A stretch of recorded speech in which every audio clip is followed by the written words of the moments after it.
இப்போ இந்த ஷெல்ஃபு நான் க்ளீன் பண்ணிட்டேன்னா அடுத்தது வந்து இப்போ தான் நான் கொஞ்சம் அப்போ வந்து அர்ஜெண்ட்டாக பண்ணேன். இதில் வந்து பிளாஸ்டிக் ஸ்பூனாக வச்சுருக்கேன். இதெல்லாம் எல்லா பிளாஸ்டிக் ஸ்பூனும். அடுத்தது வந்து இந்த ஸ்டீல் ஸ்பூன் வந்து இதில் போட்டுக்க போகிறேன்.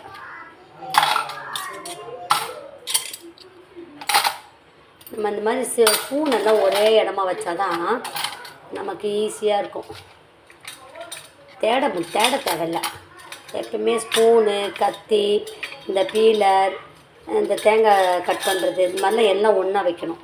அடுத்தது ஒன்றுத்தில் வந்து மர ஸ்பூன், இதில் பிளாஸ்டிக் ஸ்பூனாக வச்சுருக்கேன். எப்படியும் ஒரு இப்போ நம்ம வந்து எப்போவுமே கிளாஸஸ்லாம் நான் வந்து கிளாஸஸ்லாம் இதில் தான் வச்சுருக்கேன். நான் வந்து எனக்கு இந்த குட்டி ஷெல்ஃபு ரொம்ப யூஸ்ஃபுல்லாக இருக்குது. இந்த பாருங்க ஸ்டீல் கிளாஸ்லாம் அங்கே வச்சுருக்கேன். எப்போ என் ரிலேஷன்ஸ் நிறைய பேர் வந்துட்டாங்க. இப்போ அவங்களுக்குலாம் ஸ்பூன் தரேன்னா இந்த மாதிரி நம்ம உட்டன் ஸ்பூன், இப்போ இது வந்து இந்த ஐஸ்கிரீம் இந்த மாதிரி நிறைய பொருளுக்கு தருவாங்க பார்த்தீங்களா, அதை நம்ம சேர்த்து வச்சுக்கிடணும். சேர்த்து வச்சுட்டு அது யூஸ் ஆகுது பார்த்தீங்களா, அதனால் அதை அங்கே வச்சுருக்கேன். அடுத்தது இந்த பவுல்லாம் வச்சுருக்கேன். பவுல் எதுக்கு வச்சுருக்கேன்னா, இது வந்து இப்போ நம்ம நிறைய ரிலேஷன் வந்துட்டாங்க அப்படின்னா இந்த பவுலில் வச்சு நம்ம எல்லாம் ஐஸ்கிரீம் அதெல்லாம் கொடுக்கலாம்ல, அதனால் எல்லாம் ஒரே இடமா வச்சுக்கணும். அப்போ நம்ம தேட முடியாது. அதுக்கப்புறம் எண்ணெய் கப்புலாம் நான் இங்கே வச்சுருக்கேன். இது வந்து எண்ணெய். இப்போ இதை வந்து ஒரு பாட்டில் வாங்கிக்கிட்டேன் எண்ணெய் ஊற்றுறதுக்கு. 25 ரூபா தான் இந்த பாட்டில். நம்ம மோஸ்ட்லி வீட்டில் பிளாஸ்டிக் யூஸ் பண்ணுறது அவாய்ட் பண்ணணும். நம்ம வுட்டு, அப்புறமா வந்து செராமிக்கு, அதாவது பீங்கான், அப்புறம் பாட்டில், இந்த மாதிரி நம்ம ஐட்டம்ஸ் தான் நம்ம வீட்டில் மோஸ்ட்லி யூஸ் பண்ணணும். பிளாஸ்டிக் ஓரளவு அவாய்ட் பண்ணுறது நல்லது. இப்போ இதை நான் கழுவி வச்சுருக்கேன். எப்போயுமே நம்ம புதுசாக வாங்கிட்டு வந்து அப்படியே யூஸ் பண்ணக்கூடாது, அதை கழுவிட்டு தான் நம்ம யூஸ் பண்ணணும். அதனால் இதை நான் வந்து கழுவிருக்கேன். கழுவி காய வச்சுட்டு இதில் எண்ணெய் ஊற்றி வச்சுக்கலான்னு பார்க்குறேன். அழகாக இருக்குது இந்த பாட்டில். 25 ரூபான்னா பரவாயில்ல. இப்போ இந்த உரல் எப்படின்னா, இந்த உரல் வந்து நான் இஞ்சி பூண்டு நசுக்கிறதுக்கு, மிளகு சீரகம் நசுக்க வச்சுருக்கேன். இப்போ நம்ம இப்படியே வச்சுட்டோன்னா உள்ளே பூச்சி அப்புறமா பல்லி எல்லாம் உள்ளே போய் வைக்கும். அதனால் நான் பாருங்க, இது வேஸ்ட்டு வடிகட்டி தான். இந்த வேஸ்ட்டு வடிகட்டியை இப்படி வச்சுட்டோம், மேலே மூடி மாதிரி போட்டுட்டு அது மேலே நம்ம இதை வச்சுக்கலாம். இப்போ நம்ம இதை மட்டும் வாஷ் பண்ணால் போதும். இப்போ இதில் வந்து ஒன்று லைட்டாக தொடச்சா கூட போதும். அதனால் நம்ம கவுண்டர் டாப் பக்கத்தில் எல்லாமே கண்டிப்பாக பக்கத்துலேயே வச்சுக்கணும். நாங்கள் அதனால தான் கவுண்டர் டாப் பக்கத்தில் இந்த மிளகு, சீரகம், இந்த மாதிரி காப்பித்தூள், மிளகாத்தூள் எல்லாமே நான் கை பக்கத்துலேயே வச்சுருப்பேன். நான் ஸ்டவ் பக்கத்துலேயே வச்சுருப்பேன். அது மாதிரி உப்பும் கூட மேலே ஒளிச்சு வைக்கக்கூடாது. கீழே கவுண்டர் டாப் பக்கத்துலேயே வச்சுருக்கேன். மேலெல்லாம் வைக்கக்கூடாது. அப்புறம் எண்ணெய்ங்கெல்லாம் பக்கத்துலேயே வச்சுருக்கேன். அந்த மாதிரி ஸ்பூன்லாம் நம்ம சட்டுன்னு எடுக்கணும் அப்படின்னும் போது நமக்கு கைக்கு பக்கத்தில் இருக்கணும். நைஃபு, சிசர்ஸு, பீலர்ஸ் எல்லாம் வந்து பக்கத்துலேயே வச்சுருக்கேன். அப்படின்போது கவுண்டர் டாப் பக்கத்துலேயே வச்சா நம்மளுக்கு ஈஸியாக இருக்கும். இது வந்து புதுசாக வாங்கின ஊறுகாய் ஜாடி. பாருங்கள், நம்ம எப்போவுமே நம்ம ஊறுகாவெல்லாம் வந்து ஒன்று பாட்டிலில் போட்டு அடைக்கணும், அப்படி இல்லையா இந்த செராமிக், அதாவது இந்த பீங்கானில் வைக்கணும். இது நான் நேற்று புதுசாக வாங்கினது. இது வந்து 175 ரூபா. அதனால் எனக்கு ரொம்ப பிடிச்சிது. இதையே வாங்கி இப்படி வச்சுட்டேன்னா ஊறுகாய் வந்து நம்ம இந்த நெல்லிக்காய் ஊறுகாய், பூண்டு ஊறுகாய் அதெல்லாம் போட்டு இதில் வச்சுக்கிடலாம். அதனால நான் பீங்கான் ஜாடி 3 வச்சுருக்கேன். இப்போ என்ன பண்ண போகிறேன்னா, இப்போ நான் பிறகு இந்த சைடில் ஃபுல்லாக அந்த கரண்டியெல்லாம் ஆணி அடித்து போடுறதுக்கு பதில் நம்ம ஒரு குடத்துல வச்சுக்கலான்ட்டு எல்லாம் கரண்டி, மத்து, உடன் கரண்டி எல்லாமே நான் ஒரு குடத்துல போட்டு வச்சுருக்கேன். அடுத்தது இந்த ஷெல்ஃபில் இந்த சட்டி சம்மந்தப்பட்டமானதெல்லாம் மேலே அழகாக போட்டு வச்சிட்டேன். இந்த ஷெல்ஃப் இப்படி செட் பண்ணி வச்சிட்டேன். அடுத்தது இதில் இங்கே ஒரு குட்டி ஷெல்ஃப் வச்சுருக்கேன். இதில் தேவையான பொருட்கள் நம்ம யூஸ் பண்ணிக்கிடலான்ட்டு குட்டி குட்டி ரொம்ப ரேராக யூஸ் பண்ணுறதுலாம் நான் இதில் வச்சுருக்கேன். அடுத்தது வந்து எனக்கு வந்து இந்த ஃப்ளவர்ஸ்லாம் கொஞ்சம் பிடிக்கும். அதனால் இது வந்து மீஷோவில் ஆர்டர் பண்ணி வாங்கினேன். இது நேற்று தான் நல்லா வாஷ் பண்ணி டீப் க்ளீன் பண்ணிவிட்டேன் அந்த கிச்சன். அப்புறம் இதெல்லாம் வாஷ் பண்ணி இங்கே வச்சுருக்கேன்.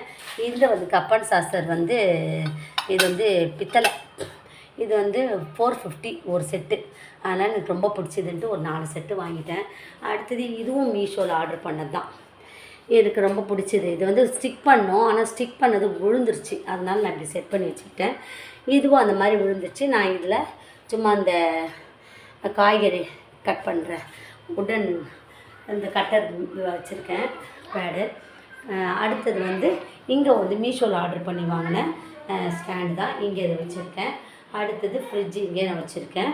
அந்த மாதிரி எங்கள் கிச்சன் வந்து நல்லா செட் பண்ணி வச்சுருக்கேன். இனிமேல் பெருக்கிட்டு அந்த பாத்திரம்லாம் கழுவணும். இந்த இதுவும் புதுசாக வாங்கினது தான். எனக்கு ரொம்ப பிடிக்கும். மண் சட்டி, மண் யூஸ் பண்ணலாம். மண்ணால் ஆன பொருட்கள் நம்ம வீட்டில் யூஸ் பண்ணிக்கலாம். உட்டன் பொருட்கள் யூஸ் பண்ணலாம். அதர்வைஸ் பாட்டில், அப்புறமா வந்து செராமிக், அந்த மாதிரி பொருட்கள் மோஸ்ட்லி யூஸ் பண்ணோம். முடிஞ்ச அளவு நம்ம பிளாஸ்டிக் பொருட்களோ சில்வர் அந்த மாதிரி பொருட்கள் அலுமினியம்லாம் யூஸ் பண்ணுறது கொஞ்சம் கொஞ்சமாக நம்ம தவிர்த்துட்டு வரலாம். அடுத்தது வந்து நாங்கள் ப்ரெஷ்ஷு ஒன்று வாங்கினோம். இது வந்து இந்த பாட்டில் கழுவுறதுக்கு கண்டிப்பாக தேவை. நம்ம என்ன தான்னாலும் ப்ரெஷ்ஷு வந்து பாட்டில் கழுவுறதுக்கு ப்ரெஷ் யூஸ் பண்ணால் தான் நல்லது. அதுக்கு இது ஒன்று ஃப்ரீயாக கொடுத்தாங்க, குட்டி ப்ரெஷ். இது வந்து இந்த பால் பாட்டில் கழுவுறது அதுக்குள்ளே யூஸ் பண்ணிக்கிடலாம். நேற்று இதெல்லாம் பர்ச்சேஸ் பண்ணிவிட்டு வந்தோம். ஆனால் நான் இன்னும் கிச்சன் க்ளீன் பண்ணல. அதுக்கப்புறம் நான் எண்ணெய் வந்து மொத்தமாக ஊற்றி வச்சுக்கிட்டேன். ஏன்னா இது ஊற்றி வச்சுட்டு நம்ம கொஞ்சம் கொஞ்சமாக இந்த பாட்டிலில் தேவைக்கு ஊற்றிக்கிடலாம். அந்த மாதிரி ஊற்றி வச்சிட்டேன். இப்போ வந்து நான் கிச்சன் பெருக்க தான் செய்யணும். பெருக்கிட்டு பாத்திரம்லாம் கழுவிட்டு எங்கள் கிச்சன் எப்படி இருக்குதுன்றதை நான் காட்டுறேன். நம்ம கிச்சன் நம்ம நினைக்கக்கூடாது, கிச்சனில் தான் மோஸ்ட்லி ரொம்ப நேரம் இருக்கும். அதனால் எப்பவுமே கிச்சனை வந்து அது சின்ன கிச்சனாக இருந்தாலும் சரி, பெருசாக இருந்தாலும் சரி, மீடியம் சைஸில் இருந்தாலும் சரி, நான் மாடலர் கிச்சனாக இருந்தாலும் சரி, சாதா கிச்சனாக இருந்தாலும் சரி, நம்ம எப்பவுமே நம்மளுடைய கிச்சனை சுத்தமாக வச்சுக்கும் போது நமக்கு வந்து சமையல் பண்ணுற எண்ணமும் வரும். சமையல் ரொம்ப இன்ட்ரெஸ்ட்டாக பண்ணலாம். இதற்கிடையில் நான் வந்து எப்படி வீடெல்லாம் சுத்தம் பண்ணிவிட்டு எங்களுடைய கிச்சன் எப்படி இருக்குதுன்றதை காட்டுறேன்.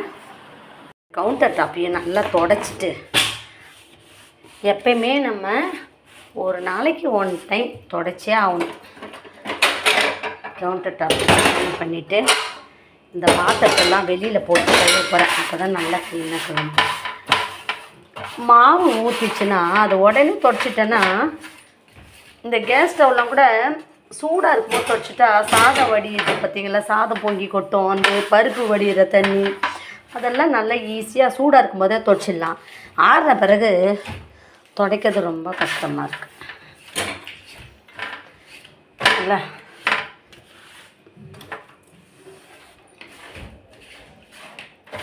இப்போ கவுண்டர் டாப்பு இது கீழே இருக்கிறதெல்லாம் நல்லா துடைச்சி எடுக்கணும்.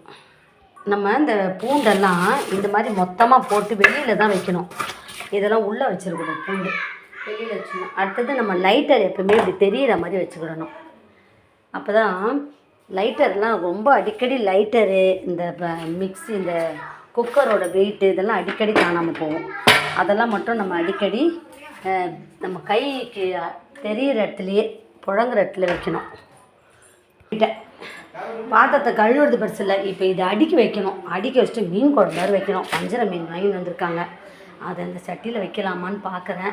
இந்த சட்டி பழகின பிறகு தான் யூஸ் பண்ண முடியும். இருந்தாலும் இதில் வந்து பழகிட்டு அப்புறமா பண்ணலாம். இதில் வந்து அரிசி கழுவுன தண்ணியை ஊற வைக்க போகிறேன். ஒரு 2-3 நாளைக்கு அரிசி கழுவுன தண்ணியிலே ஊறட்டும். அதுக்கப்புறமா ஆரம்பிப்போம். அப்போ தான் நல்லாயிருக்கும் சட்டி. அடுத்து இந்த பாத்திரத்தெல்லாம் அடுக்கி வைக்கணும். பாத்திரத்தை கழுவுறது பெருசு, அந்தந்த இடத்துல அடுக்கி வைக்கணும். அதுதான் முக்கியம்.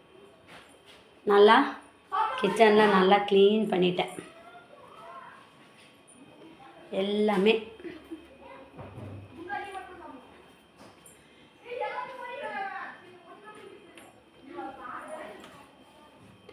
டீப் க்ளீன் பண்ணியாச்சு. டீப் க்ளீன் பண்ண பிறகு எங்கள் கிச்சன் எப்படி இருக்குன்றதை நீங்கள் கமெண்ட் பண்ணுங்கள். உங்களுக்கு பிடிச்சிருந்தா சேனல் லைக் பண்ணுங்கள், ஷேர் பண்ணுங்கள், சப்ஸ்கிரைப் பண்ணுங்கள். தேங்க்யூ.